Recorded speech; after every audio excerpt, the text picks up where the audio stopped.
على رسوله الكريم اما بعد فاعوذ بالله من الشيطان الرجيم بسم الله الرحمن الرحيم الا ان اولياء الله لا خوف عليهم ولا هم يحزنون صدق الله العظيم۔ اللہ رب العزت نے اس آیت مبارکہ کے اندر ان لوگوں کا ذکر کیا کہ جن کا خاص اللہ رب العزت کے ساتھ قرب ہوتا ہے، جو اللہ رب العزت کے دوست ہوتے ہیں۔ اور یہ لوگ کون ہیں؟ اسے جاننے کے لیے ہمیں قرآن مجید کا سہارا لینا پڑتا ہے، احادیث مبارکہ کا سہارا لینا پڑتا ہے کہ اولیاء اللہ کون ہیں، اولیاء اللہ کون ہیں،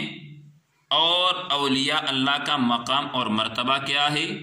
اور اولیاء اللہ کو پہچاننے کا طریقہ کیا ہے۔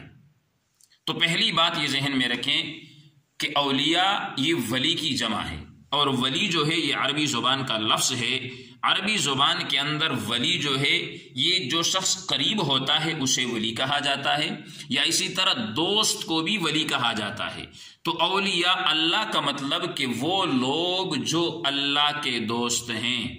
وہ لوگ جو اللہ کے دوست ہیں۔ حدیث قدسی کے اندر آتا ہے کہ اولیاء اللہ رب العزت فرماتے ہیں کہ اولیاء اللہ یعنی اولیاء یہ میرے وہ بندے ہیں کہ جنہیں دیکھ کر لوگوں کو میں اللہ یاد آ جاتا ہوں، جنہیں دیکھ کر لوگوں کو میں اللہ یاد آ جاتا ہوں، وہ لوگ میرے ولی ہیں کہ جب لوگ انہیں دیکھتے ہیں تو ذکر اللہ، ان لوگوں کو اللہ یاد آ جاتا ہے۔ تو جن لوگوں کو دیکھ کر اللہ یاد آتا ہو، تو اسی طرح کہ جو لوگ اللہ رب العزت کے ولیوں سے بغض رکھتا ہے، من عاد لی ولیا فقد آذنتہ للحرب، کہ جو اللہ رب العزت کے ولیوں سے بغض رکھے تو ان کے ساتھ اعلان جنگ ہے، اللہ اور اس کے رسول کا اعلان جنگ ہے۔ تو اس لیے کامیابی اور کامرانی اسی کے اندر ہے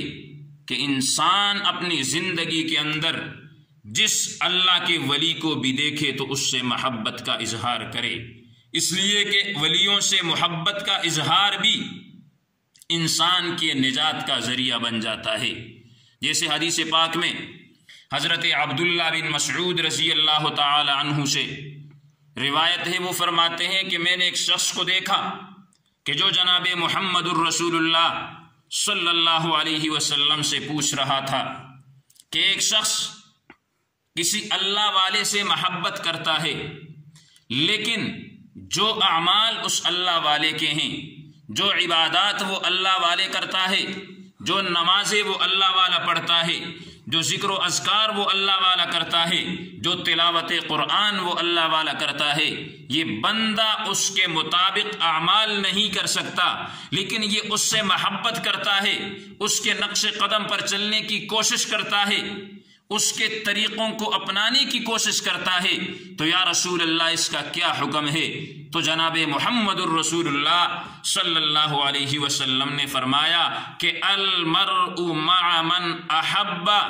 المرء مع من احب، المرء مع من احب۔ یہ حدیث ان لوگوں کے لیے عبرت کا نشاں ہے کہ جو دنیا کے اندر فلم سٹاروں کو اپنا آئیڈیل مانتے ہیں، جو دنیا کے اندر ڈرامہ باز میں رہنے والوں کو اپنا آئیڈیل مانتے ہیں، جو دنیا کے اندر کسی بڑی لیول پہ جانے والوں کو اپنا آئیڈیل مانتے ہیں، ان کے لیے یہ حدیث ایک بہت بڑا پیغام دے کے جا رہی ہے کہ جناب محمد الرسول اللہ نے فرمایا کہ جو شخص جس کے ساتھ محبت رکھتا ہے، جو شخص جس کے ساتھ الفت رکھتا ہے، جس شخص کا دل دنیا میں جس کے ساتھ دھڑکتا ہے، کل قیامت کے دن اس کا حشر بھی انہی لوگوں کے ساتھ ہوگا۔ تو جو لوگ فلم سٹاروں کے ساتھ محبت کرتے ہیں، جو لوگ گانا بجانے والوں کے ساتھ محبت کرتے ہیں، کہیں ایسا نہ ہو اللہ سب کو محفوظ فرمائے کہ کل قیامت کے دن ہمارا حشر بھی ان لوگوں کے ساتھ ہو۔ تو آئیے اللہ والوں سے محبت کر کے دیکھیے، خدا کی قسم اللہ دنیا ہی بنا دیں گے۔ اللہ والوں کے ساتھ محبت کر کے دیکھیے، اللہ رب العزت دنیا کے اندر تمہارے پریشانیوں کو حل فرما دیں گے۔ تمہاری رزق کی تنگیوں کو ختم فرما دیں گے۔ ذرا آئیے تو صحیح، اللہ والوں کے در پہ تو آئیے، اللہ والوں کے پاس بیٹھیے، ان کی صحبت اختیار کیجیے۔ خدا کی قسم زندگی کے اندر وہ سکون ملے گا جو تمہیں بادشاہ کے محلات کے اندر بھی نہیں مل سکتا، لیکن وہ سکون تمہیں اللہ رب العزت اپنے ولیوں کی جھونپڑیوں کے اندر نصیب فرما دیں گے۔ اور یہ بات ذہن میں رکھیں کہ اللہ کے ولی ہونے کے لیے